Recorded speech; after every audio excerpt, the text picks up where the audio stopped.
I have to make this video right now. Like, I'm matching with the curtains. This hat is matching with this shirt, as you can see. Poor Jesus Christ. Shout out to the sisters in Hamilton, Ontario, Canada. I love you. You guys have been there for me and still are there. Today I was there. We tried praying 1,000 Hail Marys, so that means like around 12 rosaries. I left when it was on the 8th rosary, I think, and apparently the sisters with the rest of the people that were there prayed 11 rosaries, so they almost made it to 1,000 Hail Marys, which is 12 rosaries, by the way, which is pretty cool. I'm on here to give you some good news, guys, or some little reflections I've had, and I think it's good to do today because it's Our Lady of Fatima Day and she's amazing. I was able to go to Portugal last year for World Youth Day, and the peace that you feel there, it's so awesome to see so many people like with candles praying the rosary. It's honestly life-changing. I don't know, not really life-changing, but just like one of those memories that you are always gonna hold.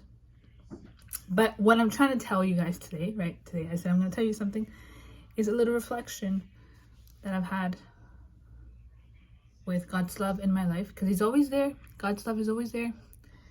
We just have to learn to see it. But it's hard to see it when you're in pain or you're suffering, you're in agony, and you don't want to feel that pain and you want to run away. Like I've said, I have been in the hospital. Now it's been a month. I'm on the road of recovery. I can't say that I'm 100% yet. Obviously, the goal is to get there. But winding down between October and September, no, September and October, I don't know why I said it the opposite way. I came back from Portugal last year and I didn't feel well. Like, I felt the worst I have ever felt in the pain in my butt area, and it was a lot of pain. I thought it was gonna go away if I went back to the way I was eating.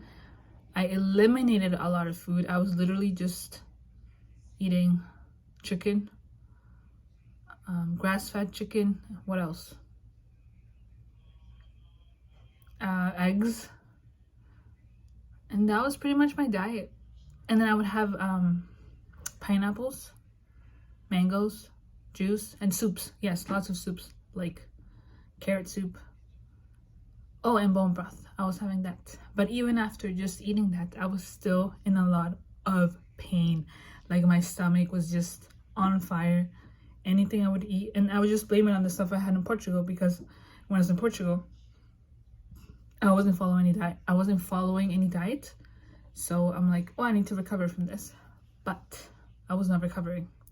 Like, I was just getting more pain, until it escalated a month ago. And that's where I realized that this pain is not normal. I cannot go home, so I'm going to the hospital.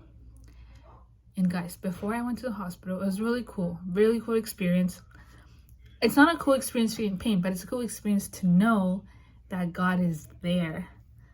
Kind of like, you know, he has your hands in the suffering. I was able to, like, I was with the priest. Shout out to Father Bob. And I was able to go to confession before going into Emerge. And that was amazing, because obviously that gave me the peace to go in there, even though I didn't want to go, and I had kind of avoided it since January. So January, February, March, April. So 4 months, even before that, right? Like, since I go back to Portugal. So that's like 10 months. Since last year. And the reason why I was very fearful of going back to the hospital was because I have had antibiotics before, and I knew what the problem was, because again, when you feel pain, you're like, oh, something's there. And it was an infection around my butt area, and that's related to the Crohn's that I have, which I was like, if I start eating healthier with like anti-inflammatory foods, this must go away. But it just never went away. So I was just getting worse and worse until, again, April. So I didn't want to go to the hospital. I go in to ER. I talk to the nurse. She's like, why didn't you come before? Like, you knew this was going on. Like, the doctor has already ordered antibiotics for you and you're still not taking them, hon. What's wrong? And I'm like, well, you know, I've been resistant to them before, so I'm scared. I didn't tell her that. I'm just, you know, in hindsight, like looking back of like what I was thinking and what I was going through. And I was very pleased because I went to St. Joseph Hospital. I think I already told this story because, again, intercession of St. Joseph. And during that time, or like when I came out, and yeah, kind of like when I was inside the hospital, I kind of realized that everything had to happen the way it had to happen. Even though, you know, they had told me that I had to take antibiotics before, do all the other things that I hadn't done until this time around, like actually taking the step to do something I didn't want to do. But I realized that I had to go through all that struggling to finally get what God wanted me to get, to receive what I needed to receive during the time. Like, it was just like a perfect timing.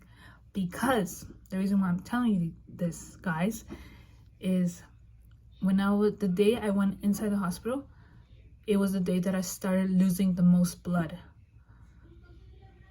And it was not normal. And that same day, I needed 2 blood transfusions.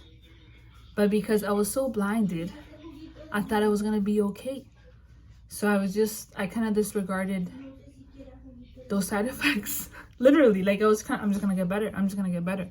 And I was also trying other alternative medicine that it was helping again, like, but I mostly think it was masking the symptoms.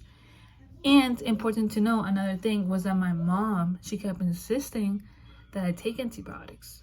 But because I was so scared, again, I was like, no, Mom, like, come on, I'm taking vitamin C. My vitamin C is known as, it takes away infections. Like, I don't remember the word right now. But basically, it takes away any type of viral bacterial infections. So I knew it was helping me a lot, but it was just masking it. And it wasn't getting to the root of the infection, which right now, I should mention this, I'm still on antibiotics because it's a 6-course treatment. And I have a PICC line, and that's where I take it in the morning through IV. My mom does it at home. It's the best. But to summarize, what I'm trying to say is that I was so blind. And I think a lot of it is because we are normal human beings that have a lot of fear. And it's normal to have fear, but I think we have to trust, especially when someone very important in your life, like my mom, was telling me that I had to go to the hospital or go to the doctors and just finally take the antibiotics and see what could happen, right? Like, not just say no right off the bat, to kind of like take that risk. But yeah, I guess sometimes, you know, we're hurt from past trauma, from past experiences, and we don't want to go back to that. And I think we can relate to this in many, many, many, many scenarios in our lives where something happens to us and we don't want to go back to that. So we're like, no, like, we cut that off our lives and we never want to experience it again. But I think sometimes to heal, you do have to go back and experience that trauma and give it a chance, because now you're stronger. Now God is there, remembering that God is there, and see if it's gonna influence you in a better way, in a positive way. Because I do think that any suffering, any agony in our lives, it makes us into better human beings. It gives us resilience, right? And we're trying to be resilient, right? Like the cross, the cross, God gave his ultimate love.